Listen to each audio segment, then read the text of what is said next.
$15 million ہمیں LNG کے جو یونٹس جو پوائنٹس جو کہ ہم نے لے رکھے ہیں جو ہم استعمال بھی نہیں کر رہے ان کے اوپر ہمیں 15 ملین جو ہے وہ ماہانہ $15 ملین ماہانہ ٹیکس پے کر رہے ہیں۔ یہ LNG کے ٹرمینلز کس نے یہ ایگریمنٹس کیے تھے؟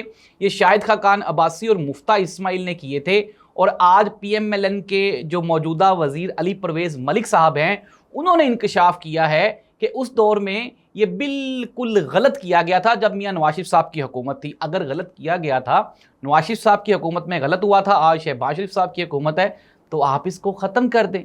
لیکن مسئلہ یہ ہے کہ چونکہ نااہلی عروج پر ہے اور پاکستان کی حکومت اس وقت نالائق ترین جو ہے نا وہ حکومت ہے، تو یہ اس طرح کی اپنی نہ تو کسی غلطی کو ختم کرنے کی کوشش کر رہے ہیں اور نہ ہی ملک کو کوئی بہتر سمت لے کے جانے کی طرف آگے بڑھ رہے ہیں۔ ناظرین، لوڈ شیڈنگ سے ستائی ہوئی عوام کے اوپر ٹیکسوں کا بوجھ آہستہ آہستہ بڑھتا جا رہا ہے۔